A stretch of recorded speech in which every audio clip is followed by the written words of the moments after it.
cool. I've done everything I'm supposed to do. But there was this voice inside of me that was like, we need more. And it wasn't like, oh, we need more money. It's like, we need more fulfillment. Yeah. But I couldn't leave because of this story I was telling myself that I was going to throw away all of my parents' sacrifices. Yeah. And this is how sometimes the people pleasing can sneak up because, and what I hear a lot for first generations of, oh man, my parents went through so much and they sacrificed so much. I can't leave this well paying job. I can't leave this opportunity I have. I can't walk away from my partner when he's not an alcoholic and not hitting me, even though I'm not happy, right? So these things Yes. Yes. can come up, and that's how people pleasing shows up specifically with first generations that I've seen. Welcome to the Chingona Revolution podcast, where we will bring out your inner badass Latina, overcome self-doubt, help you gain clarity, and pave your own path, all while leading with courage. I am your host, Latina coach and speaker, Erica Cruz.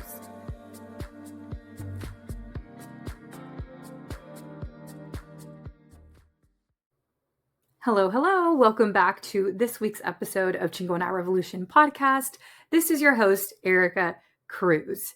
If you have ever wanted to say no, maybe you felt it physically in your body, but you went against that and you still said yes, then you, my friend, have experienced people pleasing. This is not a judgment. I truly believe that we as humans, we crave connection, right? It's a necessity. It's not even a nice to have. Humans were meant to connect. And when we lived in tribes, if we were kicked out of our tribe, we would die. That was literally a death sentence. So connection for human beings is a survival mechanism. And because of this, sometimes we can lean too far into wanting that connection that we abandon ourselves and we people please. And what I've learned is that at every stage of our lives, especially if you are first generation, especially if you are a woman, especially if you are just like living in survival, people pleasing can be a byproduct. And it's not because we don't love ourselves, but it's just because of the way that we have been conditioned. And what I've learned is that at every stage of life, there's new levels of choosing yourself and new levels of overcoming people pleasing. For example, when we are younger, we just want to please our parents because we want that connection and that love from our caregivers. And then we go into school and then we want the connection from our friends. And then we start working and then we people please at work and we don't advocate for ourselves, or maybe we don't ask for what we really want. And then maybe we end up in relationships and we can abandon ourselves there. So I have learned that people pleasing is a core wound that I've had to work on over and over and over again, because the opposite of people pleasing is choosing yourself. And when you lean into people pleasing, you are abandoning yourself. So if this resonates with you so far, I invite you to listen to today's episode, which is actually an interview where I spoke on a virtual conference, a virtual summit, all about people pleasing. And I talked about first gen guilt and how sometimes as we're picking the path of our lives, it can be so easy to justify, oh, but my parents sacrificed so much. Let me just follow what I think I should do. So I hope you enjoy this interview with Cora, who is a great host, and she was the person that put on this summit. I also created a free meditation for you to support you with overcoming people pleasing. We've linked that down below in the show notes. So let's get into this episode. I hope you enjoy, and I'll see you next week. I'm Cora Rennie, and I can't wait for you to hear from Erica Cruz as part of our Understanding People Pleasing Summit for women to uncover the root causes, embrace self-compassion, and create deep connections you've been craving. Erica Cruz is a founder of Courage Driven Latina and hosts the Chingona Revolution, which stands for Badass Revolution. That's a podcast. After 8 years in tech, she left her 6-figure job to build a 7-figure coaching business from her childhood room. Erica helps first-gen Latinas take bold, aligned action to build lives and careers rooted in purpose. She has worked with companies like McDonald's, led workshops for tech teams, and has been featured in the New York Times, CNN, Telemundo, LA Times, and more. So Erica is going to help us explore the topic of when gratitude turns into guilt, the first gen people pleasing trap. Okay, so before we dive in, people are probably looking at me and like, oh, you're not a Latina. How on earth did you and Erica to get connected? So I want to say two things about that. The first thing is I like to put on some salsa music every once in a while and channel my internal Latina. And I think every woman has access to that Chingona energy.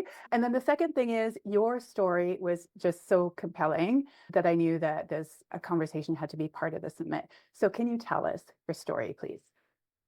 Yes, of course. And I also want to touch on the Latina aspect. While my brand really started focusing on the community of Latinas and Latinos, I will say that the things that we talk about are human problems as well. Sure, So my clientele at this point is not just Hispanic, it's also African American. I've worked with Caucasian women, I have sure, Filipino American. So as long as you consider yourself the rebel of your family or your friend group or the one person who's not doing things the way that everyone else expects you to, then this community is the community for you because that's kind of the common theme, which is why the sure. podcast is called the Badass Revolution, right? And Yeah, it's not like revolution hurt people, it's a really love-based revolution. How can you live the most authentic life, which I think is very aligned with what we're talking about today from, yes, when the gratitude can take a turn. So your question was if I could tell you my story. yeah, Okay. yeah. How far back do you want me to go? As far as you want. Like I feel like it's all relevant, right? Yeah, yeah. Yeah. Okay, so I am the daughter of Mexican immigrants. So both of my parents are from Mexico, and I was born in California.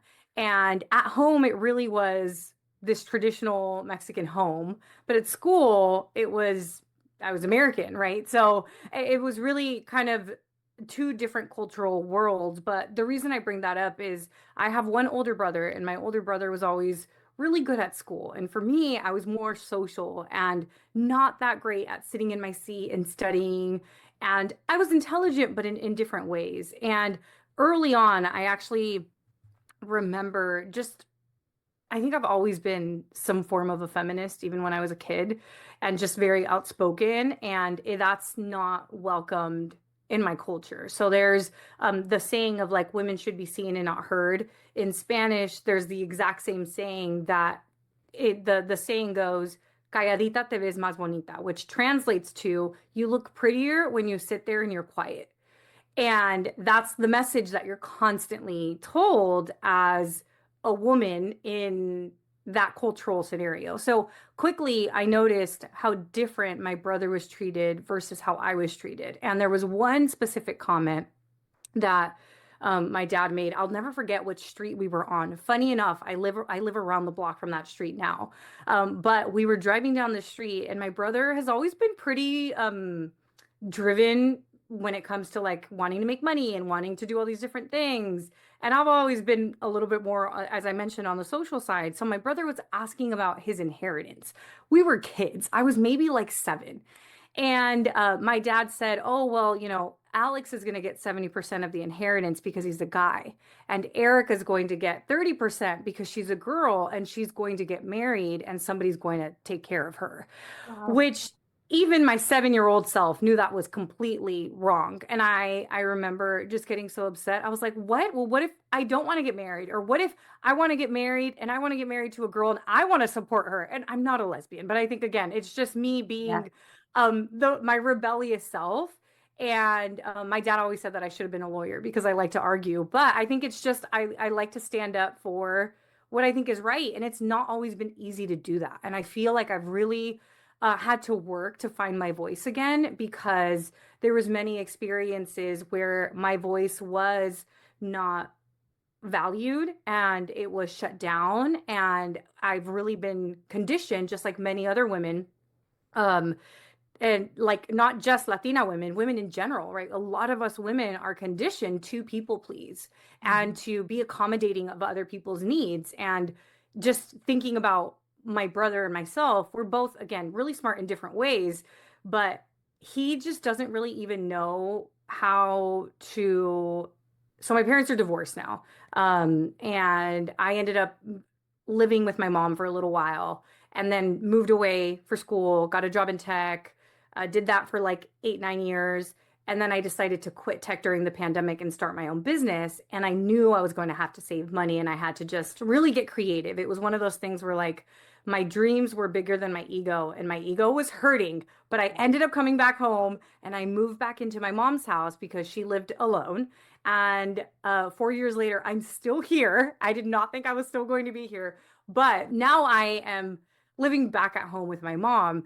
And even when I didn't live here, anytime I would invite my mom to go do things, I was always like, what would she like to do? Mm, And I would take into consideration her the things she enjoys, right? Her hobbies. And I know she loves the outdoors. I know she'll love it if I take her camping, if we go on a hike, if we go eat somewhere that's really green and pretty. She won't really enjoy if I take her to a loud, crowded place. She's more of an introvert. And I know these things. And I think women, because we've been conditioned to people please, there's one positive aspect, and it's that we're very emotionally intelligent. While yeah. my brother, on the other hand, who was not conditioned to people please, he just takes my mom to go do anything. And my mom will, I can look at her face and I know she's completely uncomfortable and just drained. Yeah. And he has no real awareness of what it is that she would really enjoy or how to cater to her needs. So I'm not saying that's a good or a bad thing, but it's just a very clear difference how we were Yes. raised in the same home, but yet we were conditioned and treated so differently that we turned out differently. Yes. Yeah. Yeah. And I think what I love about it is that there's been a lot of other conversations and around just other factors that play into the people pleasing behavior. But the conditioning part that's a real thing. Like that's pretty significant. And so that's what I love about the story and the way you're able to present it because um, even I think just in society and culture today that we don't like we're swimming in these waters, we're not always aware. Like you had some contrasts that helped you be more aware of how the conditioning was different. And a lot of us don't even realize it. It just seems like that's just like, I don't know, it takes something else to kind of shine the light on, oh, this is what's actually going on. Totally. Yeah. Um, so can you talk to me then about the first gen aspect of what it is that you do and that piece? Yes. So a lot of my community is first generation. And when I say first generation, it can mean a variety of different things. You could also be first generation. So it means kind of the first in your family to do X, Y, and Z. So first generation, I think the most obvious form is first generation American. I'm the first born in America, the first who was, just my parents are now citizens, but at the time they were residents. So now they're citizens. But I was the first American in the family. I grew up mostly speaking English. I speak Spanish as well, but I mean, I've studied in English. So there's that first generation of the country. But then there's also first generation college student. So my parents did not attend college. So I'm also first generation when it comes to that. But then there's also first generation corporate, right? So maybe the first in your family to Mhm. work in corporate. And when I think about first generation, it's really you are almost in between these two worlds. So as I mentioned earlier, at home it was almost like we lived in Mexico, right? Because we only spoke Spanish at home. We ate Mexican food. It was just the norms were very much influenced from my parents' upbringings. While when I was at school, no, I was in America. It was very different. Yeah. So it was like balancing these two different worlds. And I think that also feeds into a little bit of the people pleasing, right? Like how do it's almost like code switching a little bit, like adapting Yes. yourself based on where you are. Yeah. So I'll say that with my specific client base and maybe a lot of the viewers slash listeners of this, if they find that they're the first in their family to do any of the things that I mentioned, either American or first in their family to attend college or first in their family to work in corporate or first in their family to really have access to wealth, I Yeah. think there's something that comes with first generation or being the first in your family that comes with like this subconscious guilt, almost like success guilt. And oh man, because my parents worked so hard to give me these opportunities, or because they didn't have access to these opportunities, then I should just be grateful for what I have. And I agree with that. I do. I think we should always be grateful for what we have. But what I've seen through coaching hundreds of women is that the I should just be grateful mentality a lot of times keeps people stuck Yeah. rather than going after what they want. So this idea, and I'll just use my story. My parents immigrated from Mexico. They both were from very rural areas. No running water, no electricity. My mom didn't have shoes for a big part of her childhood. So then her life is significantly better now, right? But now think about I'm born and I immediately have an abundance of shoes. I have a home. I have access to education. I have access to learning two different languages. And immediately and that's the whole purpose of her immigrating, right? For me to have better opportunity. Yeah. So then now I'm like, okay, well, my mom worked really hard to give me these opportunities, so I better do good in school, even though school's really not my thing. So I end up going to one of the top universities. I end up landing a tech job before I graduate at one of the larger tech companies. I worked in tech for 8 years. I end up making six figures in my 20s. And from there, I'm like, cool, I've done everything I'm supposed to do. But there was this voice inside of me that was like, we need more. And it wasn't like, oh, we need more money. It's like, we need more fulfillment. Yeah. But I couldn't leave because of this story I was telling myself that I was going to throw away all of my parents' sacrifices. Yeah. And this is how sometimes the people pleasing can sneak up because what I hear a lot for first generations of, oh man, my parents went through so much and they sacrificed so much. I can't leave this well-paying job. I can't leave this opportunity I have. I can't walk away from my partner when he's not an alcoholic and not hitting me, even though I'm not happy, right? So these things Yes. can Yes. can come up, and that's how people pleasing shows up specifically with first generations that I've seen. Yeah, yeah, absolutely. And I can relate to a lot of that. And I like what you said about that, the piece of adapting, because that's really a huge part of it is that being a chameleon, basically, is like people pleasers have this ability to play all these different roles depending on who we're interacting with. Yeah, absolutely. So you have a phrase where you talk about how people pleasing is actually people hurting. Can you please explain what you mean by that? Yes. Oh, I forgot about that, so I'm glad that you brought it up. Um, I feel like I have to tell you a short story before I tell you this. Sure.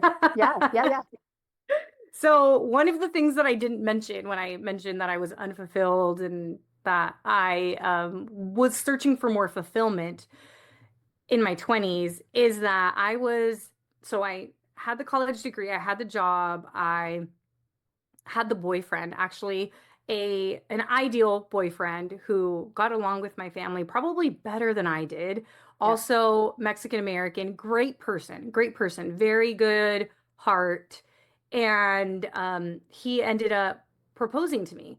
And I, one, didn't know how to listen to my intuition. Two, was just so good at people pleasing. And that had gotten me far, right? Or what I thought was mhm, far. So we're out on this trip in Peru. We just landed that morning. We landed, and we were both so jet lagged. And we go to this park, and it's at sunset. And he pops the question, and I remember sitting there, and I was not excited. And I was like, "Is this what it's supposed to feel like?"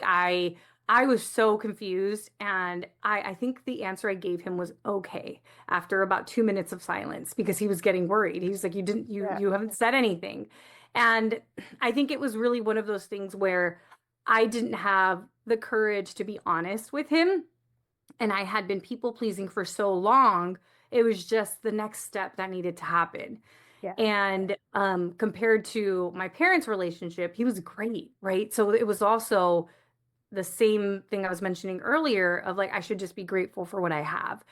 So we get engaged and we come back to California, and we're engaged for about a month, and I couldn't sleep at all. And I would stay up a few nights and then I'd sleep because I was so exhausted. And then my body really started talking to me. And when I think I was experiencing things like, I mean, I couldn't even use the bathroom. Like I was Yeah. constipated. I was, all the different things that show up in your physical body whenever you're holding on to something and you're not allowing yourself to be honest with yourself. And I want to say, yeah, about a month after all of this, and he kept asking like what where, we should reach out to the hotels. And I'm a planner and I could not get myself to plan that thing. Yeah. And one day we had left my mom's house. We were visiting her, funny enough, the house that I'm in again now. And it was a Sunday and it was around this time of year, so it was nice and warm. So she was doing a little barbecue. We came over, we ate, and on the way back, I remember just the anxiety got so bad in my chest. And to the point that when we got back to the apartment, we walked in, and as soon as I closed the door, the tears just started coming out, and I couldn't stop crying. And he was like, "Oh man, what's wrong? What's wrong?" And I looked at him and I said, "I'm really sorry, but I can't do this." And he's like, "What do you mean?" I was like, "I can't marry you." And he said, "Well, we don't have to get married." This turned into a long story, but I think somebody needs to hear this. Yes. Yes. And I said, "No, I don't think I can be with you." And I took the ring off and I handed it to him. And he looked at me like he expected it. He knew deep down. Yes. And he grabbed the ring, walked out, and I've never seen him again since that day. So I remember reflecting on this well, I've reflected on this many times. I've done speaking engagements on this story. And what I learned from this was that if I would have continued to people please and ended up in a relationship with this person, I was delaying his happiness because I knew that we wanted different things. And I couldn't tell you this that day that I called off the Yeah. engagement, but it's been years at this point. And now I can tell you that it was the best thing for everyone. So, what I mean about people pleasing leads to people hurting is that I hurt him a lot by even letting it get to that point where he Right. proposed, right? And then saying yes to the proposal. But had I continued to people please, had we gotten married, that would have been a bunch, an investment of time together, an investment of money on the wedding. It would have also been me following through on something when deep down I knew we wanted different things. He wanted a family. He was ready for that. I was in my 20s. I knew I didn't want to be in tech anymore. I knew I wanted to start my own business. I didn't know what kind of business it would be. But by continuing to people please, I was going to delay him being able to have a family. And I was almost avoiding the discomfort in that moment, but it was going to actually stretch out the discomfort so much more. Yeah. And we broke up, and about a year later, I learned that he was in a relationship, and I actually knew the girl because it was one of his sister's friends, and I really liked her. And remember just feeling like, oh, like I made the right decision because Yeah. he deserves to be happy. And then about a year after that, somebody informed me that they were engaged, and I was like, good. And then they got married, and they have like I believe they have a family, and I'm like, he got exactly what he wanted. And Nice. if I would have continued to people please, I was going to hurt him more and more and more by Right. depriving him of Right. what it was that he wanted. So a lot of times we're making accommodations based on what we think people want, and we don't realize that sometimes we're just causing them pain because the truth's going to come out at some point. And Hmm. the longer you wait, the harder it is. Hmm. Hmm. And not only that, but your level of hurting as well, right? Like your body was showing you that, but Exactly. there's all levels of hurting it when we're continuing down that path like that. Yeah. Yeah. And part of the story, as you were telling it, you were talking about how you didn't know how to listen to your intuition. And one of the speaking points that you had sent me was about how to listen to your authentic desires and not the shoulds. So can you talk Right. to us about that, please? Yeah.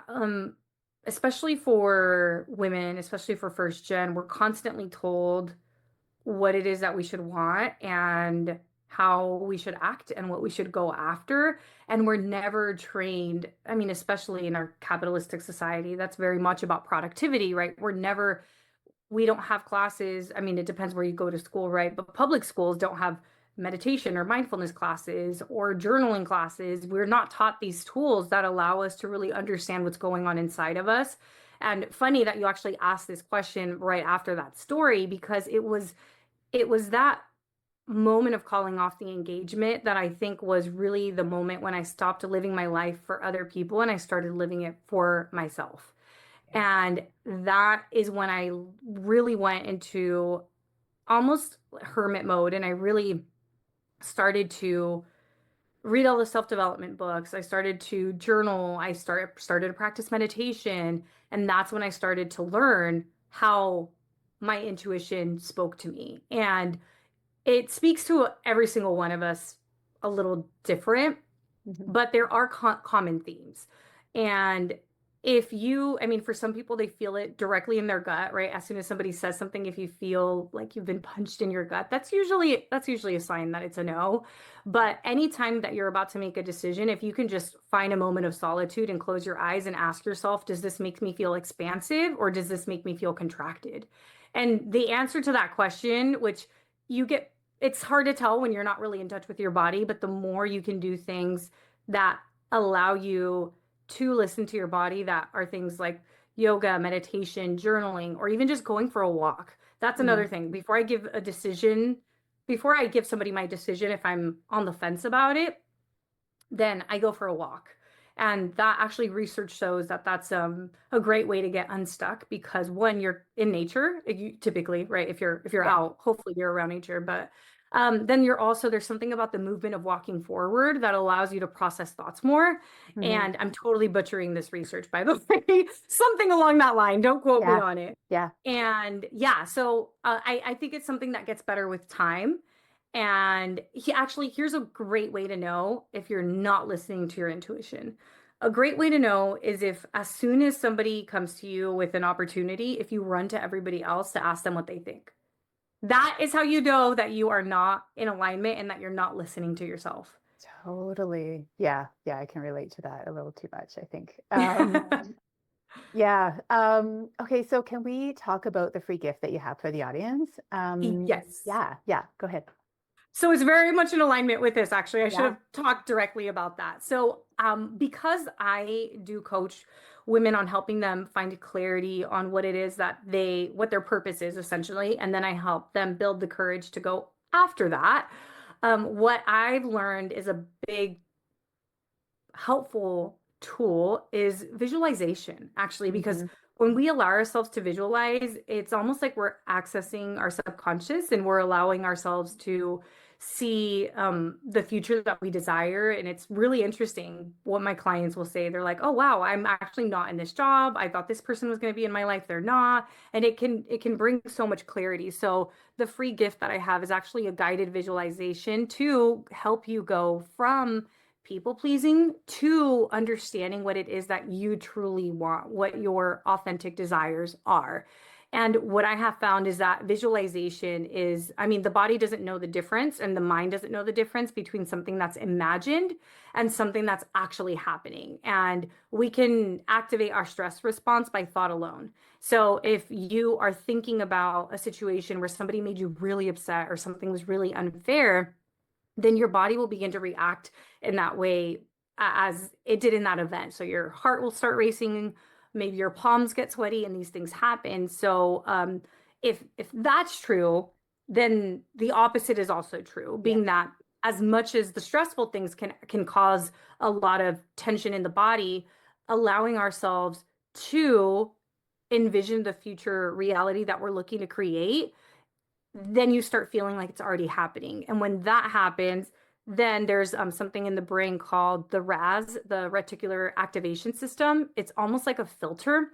It then starts to filter in your reality what's happening outside based on what it is that you want. And I'll just give you a quick example because this is a Yes. very long explanation. No, this is great. But Yeah. when I started visualizing after calling off my engagement and when I knew I wanted to start a business, I started to see myself on podcasts and talking to people and different things like that. And as soon as I saw that, I was like, oh, I should probably start following some podcast pages. And I just started seeing podcasts come up kind of all over. And there was a girl I followed on YouTube. Her name is Amy Landino. She's like a productivity girl. Her channel's great.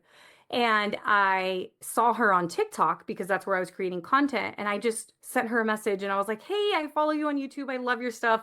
Welcome to TikTok. So she goes to my TikTok page and she saw that I was starting to build a following there at that time. So she sends me a message and says, hey, I have no idea what I'm doing on here. This app is blowing up. Do you want to come on my podcast to talk about this? And I was like, uh, okay. Mind you, I've never been on a podcast before. Sure. So why am I sharing this specific story? It was just during my visualization, I was like, oh, wow, I didn't even think about being in interviews or doing these things. But then the RAS system in my brain started to look and kind of screen different opportunities that actually could help me make that a reality. And that's what happens with visualization. So again, the brain doesn't know the difference between what's real and what's not real. So if anybody out there is feeling stuck and they don't know how to get to their goals, or maybe they don't know exactly what their goals are yet, and they know they're just living their life people pleasing, then this guided visualization will help them with finding the clarity on what it is that their goals, their authentic goals are, and then also supporting them in building the courage and seeing how to make it a reality through the Mhm. visualization. Mhm. Yeah, and I mean, I would say that for most of the sort of recovering people pleasers, I mean, I guess it depends on where you're at on that path, but I think that's one of the biggest pain points that I've heard is just that inability to even answer the question, what do you want? Right? Like that's huge. So to have that is yeah, it's really important and super helpful. And yeah, as soon as you were talking about that, the filter, I'm like, oh yeah, it's like when you go car shopping and you're looking at a certain model car and then you're driving around and all you see are those red cars or whatever. Like your brain does That's create that exactly, for you. Yeah, yeah. yeah. It's almost like the Instagram algorithm. I think I engaged with a cat video once, and like now I get all these cat videos, and it's the same thing. The brain does the same thing Right. because Yeah. if we just take a moment right now, there's so much going on around us. There's a window in front of me. I see some birds. I see some leaves falling. I can look around in my office and see a bunch of different things. And the brain cannot focus on everything or it would get overwhelmed. So Yeah. this RAS system, this RAS system allows us to filter through what's important. So Yeah. through this guided visualization, you get to feed to your brain, this is the stuff we want to look for. Yeah. And but what I also heard is that it didn't sound like you were specifically planning that you would do this step and then this other thing would happen and that's how you get on the podcast. It was like there was just like one step was shown to you at a time and that opened up a thing and then that opened up a thing. So I guess Exactly. I'm yeah, want to tie those two together that it sounds like there's like intuitive hits that kind of just show you one step at a time. I Yeah. don't know. Yeah, yeah. I had a client go through this. So I tested this with my mastermind. We did a whole month of guided visualization. And one client who is, she runs an agency. So this is her second year in business. So she's fairly new. And one of the big things that she was looking to call in and manifest is more business that came from her. She has a co-founder. So she wanted to also bring in more business that was from her direct network because a lot of her coworker was bringing in most of the business. She's like, wait, I want to contribute too. So we did this guided visualization, and at the end of it, we were all reflecting. And she's like, interestingly enough, I saw people's faces. So I think I should reach out to these people. And the following week, she was like, guess what? I reached out to this person, and not only do they have a project for us, but they're making an introduction to all these other people. And it was so wild, right? She just saw this one person and that opened up a whole train of things for her to do. That's so beautiful. So it's and it's not just the piece of the pain of wanting to leave the shoulds behind and wanting to figure out what you're, but it's almost like a sense of this, like when you talk about purpose, like this, that we all have, we probably, if we were all listening to our intuition, what that means for all of us, like that co-creation and that contribution and how we all better each other's lives, that gets to open up when we're not all stuck in the shoulds, right? Like that's what Yes. I'm hearing. Yeah, yeah, yeah, Yeah. yeah. Oh, I'm Beautiful. so glad you brought that up. It's almost like Yeah. not everybody wants $1 million in a Ferrari, right? Like we don't all Yeah. want the same thing. And if we actually followed our authentic desires and we actually went after what we want, competition wouldn't even be a thing because there's an Yes. abundance of things in the world for all of us. Yeah. Yeah. Yes. Lovely. Okay. So for wrapping up, can you like, are there any final words, any specific takeaway that you want the audience to have that you want to leave them with here today? I think that people pleasing isn't something that you get over and never do it again. I think both of us consider ourselves recovering people Yeah. pleasers. But we probably still fall into it sometimes. And I Sure. feel like it's not, you either are or you're not. I feel that it's almost like the spectrum. And depending on sometimes when I'm in a new environment, I can maybe lean a little bit more people pleasy. Yeah. And it does take practice. And I think the biggest thing is being compassionate with yourself. And the first step is awareness because you can't change something that you're unaware of. And I hope that's something that the guided visualization supports the audience with as well. But having compassion for yourself and knowing that even if you slip back into people pleasing, that doesn't mean that all of the progress that you've made has disappeared. Sometimes we have to slip back into it and then we can get ourselves out of it as well, right? Like there's times when I've committed to things. A perfect example, somebody invited me to go on a race, and I've ran a half marathon before, but this was a relay and it was at Zion National Park and I was so excited about it. And I said yes. And then I looked into where the location was, and it was going to be a 4.5 hour drive from the airport that I was going to fly into. And I was going to be at a conference the week before, and I had a speaking engagement a few days after. And as soon as I saw how far it was, I was like, I don't think I can do it. And I was feeling so guilty. And I think it was my people pleasing coming in where I was like, man, I was the last team member they were looking for. I said yes. She was so excited. And now I don't know if I can do it. And I had to kind of sit with it for a couple of hours. I mean, I was doing other things, but I let Yeah. myself kind of think about it. And I said, you know what? I need to be honest with her right now because, again, people pleasing can lead to people hurting. If I wait until the week before and then I can't make it because I'm Yeah. over in a different country for this conference, and have delays, I'm going to leave them short a runner and somebody's going to have to run my 15 miles. So I sent her a voice note and I was like, I am feeling really bad, but I looked at how far this was from the airport, and based on the events that I have before and after, it's cutting it really close. And I wanted to let you know as soon as possible, I won't be able to make it. I hope you can find somebody else. And of course, she was so receptive to it, right? But even Yes. like I was feeling so guilty about it, Yeah. and even if you do fall back into people pleasing, you can always make your way out of it as well. That's what I Yes. would say.